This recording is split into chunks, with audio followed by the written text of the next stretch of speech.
Lake Chad, once one of the largest water bodies in the world, has been shrinking for decades with attendant consequences due to human activities and climate change.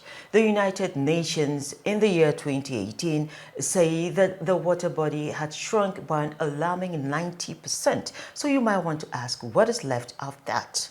Well, Niger is not alone in the quest to recharge the Lake Chad, and President Bola Tinubu, during his campaigns last year, actually said recharging the Lake Chad is one of his priorities. We're in the first year of that administration, and Nigerian engineers say there is an indigenous local solution to addressing these concerns around the Lake Chad Basin. My name is Leah Tunde, welcoming you to The Policy, and don't forget the program is streaming on YouTube. Before we delve into the business of the day, let's go to the trend table.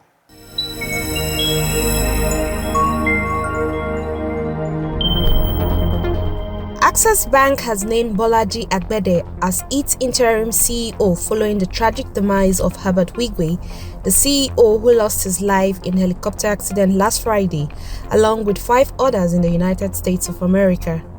Access Holdings plc, the parent company of Access Bank, in a statement revealed Ms. Agbede, the bank's esteemed senior founding executive director, will step into the role of CEO on acting basis.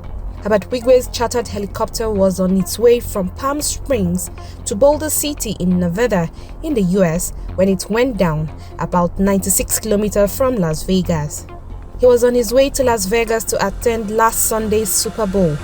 Wigwe founded Access Bank in 1989. It has since grown to become one of Nigeria's largest banks, notably after it acquired its main competitor, Diamond Bank. The acquisition was concluded in 2019. The Federal Competition and Consumer Protection Commission (FCCPC) has backed the Nigerian Electricity Regulatory Commission (NERC's) recent 10.5 billion naira fine on 11 electricity distribution companies, DISCOs, over arbitrary billing of unmetered consumers.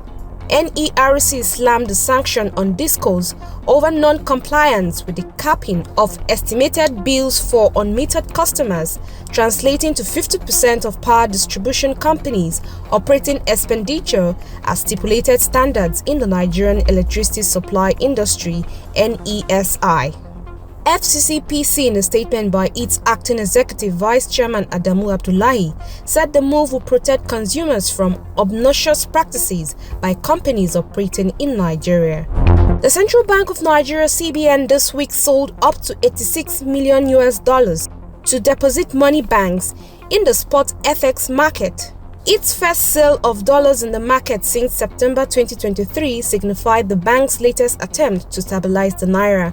Sources say the CBN sold the dollars at 1,490 naira per dollar, with each bank securing between $2 to $5 million. The International Monetary Fund (IMF) has harped on the need for federal government of Nigeria to eliminate electricity subsidy. The fund, in its latest country report for Nigeria, insisted that the Tinubu administration focus on revenue mobilization and digitalization would improve public service delivery and safeguard fiscal sustainability. The IMF report pointed out that the envisaged reduction in the overall deficit in 2024 will help contain debt vulnerabilities and eliminate the need for CBN financing.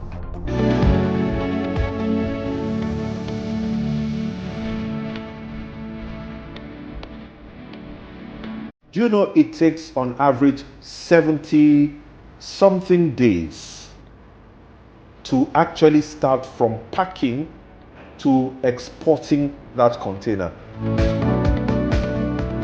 We had 110 textile industries in Nigeria. They crashed.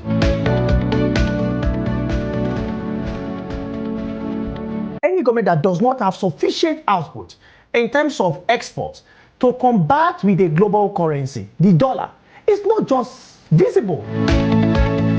People keep saying that, oh, FX is interest rates is driving us crazy, but you can't have FX if you don't earn FX.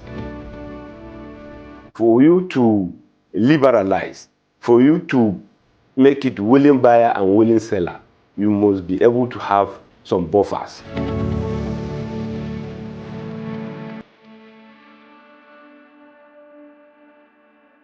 Manna doesn't fall from heaven. We can't expect external influences to do the magic for us.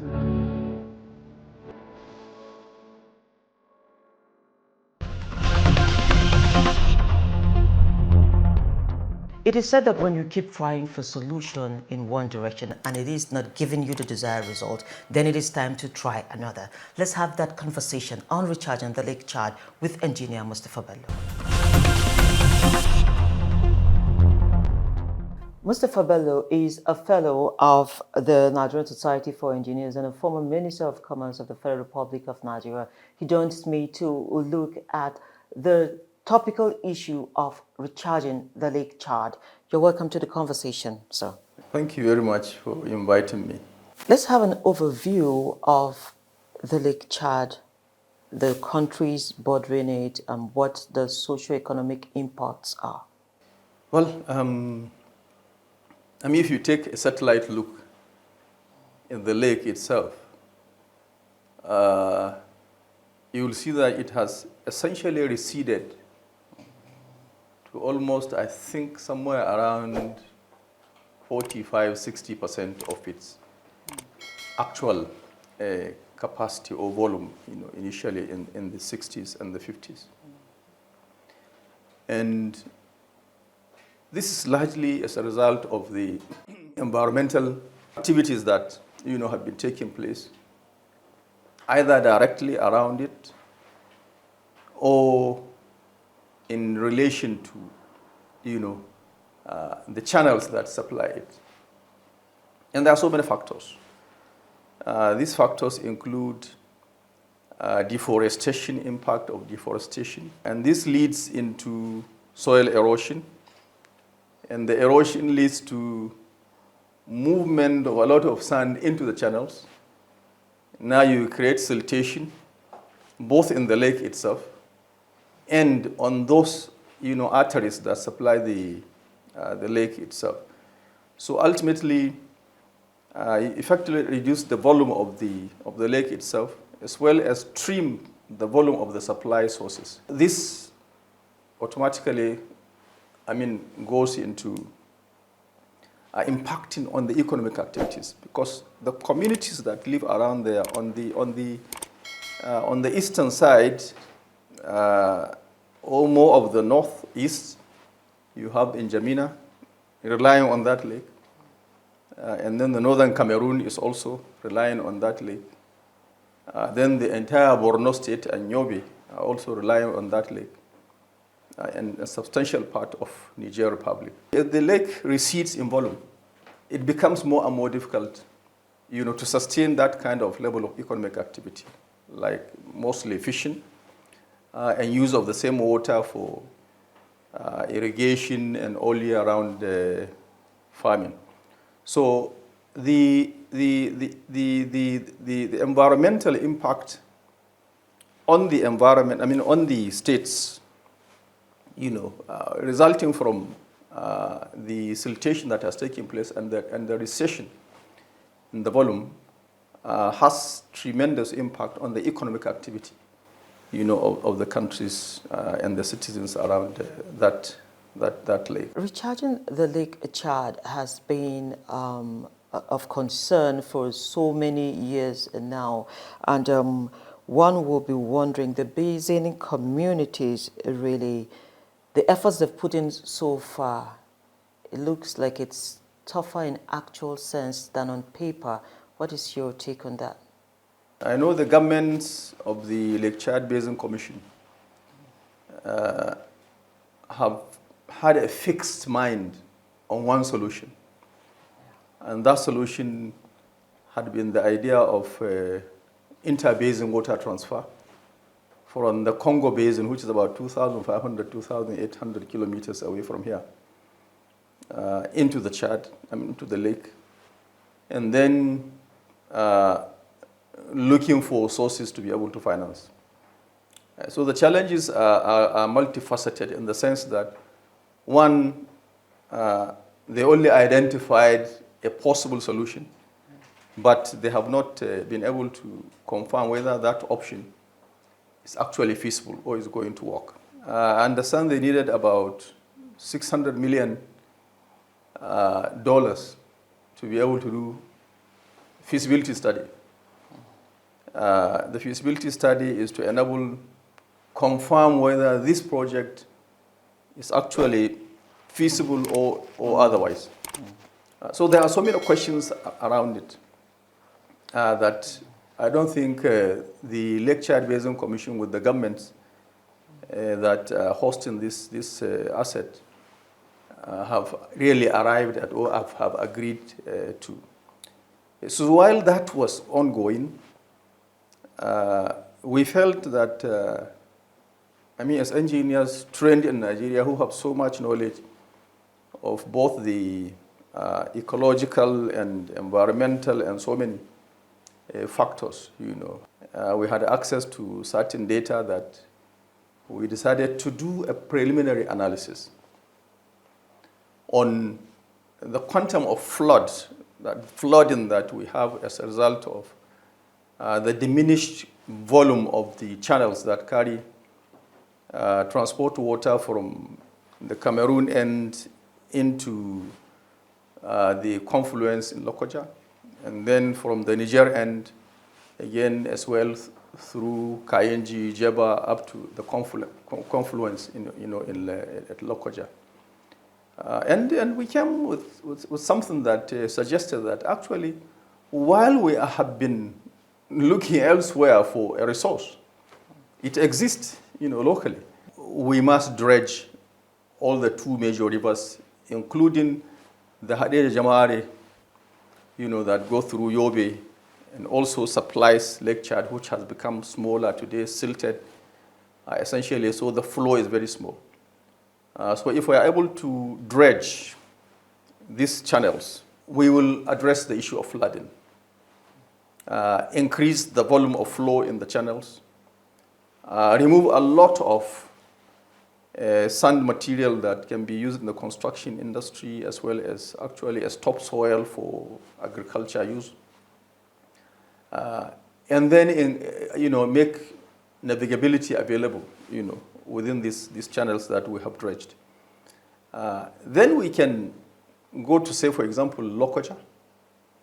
And actually, we identify Lokoja confluence where the two rivers meet to be able to now build structures there that we can begin to harness this flow that we have now controlled and then transport it through specific hydraulic structures back to the basin.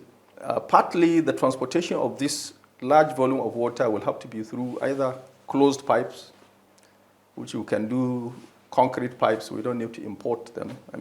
Libya under late Gaddafi, he did something similar. The pipe size is bigger than 3 meters in diameter, so even a human being can walk through. It was transporting water. So we can do the same. We have the cement locally. We have the steel. So it's going to impact on manufacturing. And then it's going to create jobs. And then in some areas where the gradient is sufficient, we can open up and do open channel transportation. And then transport it to a point where, again, we need to, lift it higher, where you have the higher gradient, through closed pipes, in that order. So wherever you have these openings, and even where you have these closed pipes, we can always do a connection and introduce irrigation canals as we go along. Create places or areas where herders can bring their animals, to have water and graze. So there is a lot that we have actually identified as benefits to the economy, to job creation, and to the challenges that we have been having, if we adopt, this option. We tried in the past to dredge River Niger. Is it going to be the same kind of dredging of the River Niger or something different? No, the River Niger that had been dredged before had usually been between Lokoja and the Atlantic Ocean. Okay. That's the channel, because they wanted to enhance the navigability of it so that vessels can come up to Baro. That's why you keep hearing about Baro Port, because Baro Port existed in the days of the late Premier of the North. You know, he was using it to be able to move things, you know, from upcountry right to the ports, the main seaports that you have either in Lagos or in Port Harcourt, to use it for exporting products of origin from the north. So the statements had been more on that axis. We are talking about dredging the entire channel, which starts from our border with Cameroon, that is from Adamawa, Benue, Kogi, and then at Kogi, that is at Lokoja area, where the two rivers, that is the river Niger and the Benue, meet and discharge. We harness that collection and now transport it back, you know, through either concealed pipes or open channels. The current or the existing channel that supplies the Lake Chad, even from the Adamawa Basin, they still exist. So by the time you dredge it, you know, it provides the same channel for the flow of this, you know, resource that you have captured at Lokoja. If you challenge the Nigerian engineer, you know, and you ask him to do what in your own thinking or appearance is impossible, he will disappoint you. Disappointing you means he will make sure that what you think actually turns out to be wrong. You know, and we can do it.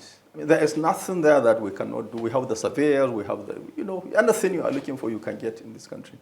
Niger, Cameroon, and Chad, all French-speaking countries around Nigeria, are part of the basin, and we have a recent development with ECOWAS, that is the Republic of Niger, opting out of the commission, the union. So one will be bothered to ask, if Niger is leaving the ECOWAS, will it affect this solution? That is one. And on the other hand, is it a responsibility of Nigeria alone to provide solution, or does the solution you're proposing, or it will have to do with the countries in the basin? Okay, one, I mean, if Niger chooses to opt out of ECOWAS, it can't remove Niger from being around Lake Chad. Okay. So condition will make in the same Niger remain around it because it is benefiting from that asset. So it's opting out or remaining in ECOWAS actually has nothing to do with being a member of the commission, because it has a stake there. The solution we are proposing is developed by us, and we have tried to share it with the government of Nigeria. I remember in the Buhari administration, when we first published it, you know, one of the assistants of the minister called me and said, "Oh, the minister saw you are this thing. We will arrange for you to meet with him." Unfortunately, the meeting never held, so I want to believe that it wasn't an important item of the agenda of the minister or the ministry or the government at that time. And now, I think even this week, there is going to be some program in Maiduguri, I think, which they called me again on the same issue, so that if possible, if they adopt it, because they have seen some sense in it, it may be taken forward, having the vice president coming from that part of Nigeria. Indeed, they sent me another paper which was almost peeking into our own paper, but then with a figure which was frightening. And the figure that paper was talking about, or is talking about, is about $90-something billion. When we think $5 billion with our own domestic resources should be enough to actually get substantial part of this challenge, you know, sorted out. You know, the Nigerian economy, despite the distress now, it can still withstand it if it intends to undertake this project. And it's going to be a project that, if allowed to be handled here, it will be just similar to this Suez Canal. Any other expensive alternative that you bring may only lead into expenditure, wasteful expenditure, unnecessary delay and waste of time in terms of addressing this challenge, which I know even the president himself, made a statement on this during his campaigning, that he intends to seek ways and means to be able to get Lake Chad recharged. Now, the average man or woman, the Nigerian citizens out there, I know most of them will want to find out how it's going to affect them. The water being transported is going to cut through so many communities, even going to help certain states who don't have access to good drinking water to tap into it, process it, and supply people. If the economy is enhanced, you create jobs, you provide the locals with opportunity to have an all year round farming, and then you scale up our crop production, and you scale up also the income of these farmers, because now it's a continuous, and the best example you can always try to model on is the Kadawa irrigation project in Kano. Where as you pass, every time you see them active, because there is water flowing through the canals and providing them an opportunity to farm through the year. So there is a lot indeed we can benefit from this solution that we have designed. And I hope that the government, the sitting government today, will take it very, very seriously to commission the studies. We said, if you don't want us to do the studies, we can work with anybody you appoint to do the studies. The solution you're proposing is in dollar components, and we all know the issues around Forex. How will Nigeria go about this, knowing that we already are complaining of our lack of sufficiency and skyrocketing exchange rates? I mentioned the kind of pipes. We need concrete pipes. The steel that you need to be able to reinforce them. We have steel plants in Nigeria that recycle metal, so you don't need to import. You can just ensure that they meet the standards that are required. The cement you need is already produced locally. So perhaps maybe the high lift pumps you have to import. So you need to sieve out what are those components of the entire project that you need to bring out from outside. And these are the components that will require United States dollar funding or foreign currency funding. But the bulk of what will be required can be sourced actually locally. And largely, the work is machine power to be able to do the dredging, which we have so many dredgers in this country. Once you advertise, you will see owners, pop up. So I can see that even the Forex component or involvement in it may not be significant, that the government cannot afford. I must sincerely thank you, Engineer, for making time to come on the program this morning. Thank you very much. You're welcome. My name is Aldo Mekori.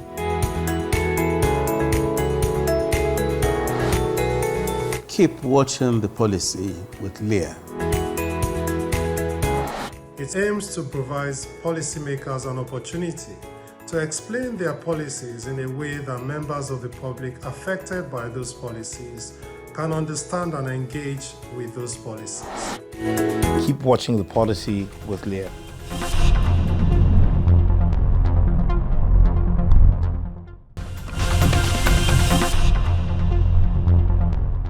And is this not out of place for a typical Nigerian? When you go to shop in other climes, you pick an item off the shelf and you try to just do the maths and convert it to the Naira value. That is why we bring to you on Simplified is this episode, Purchasing Power Parity. And from there we go to the markets.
Well, that's the end of the show, but don't forget you can get these details on our sister website, www.marketnigertv.com.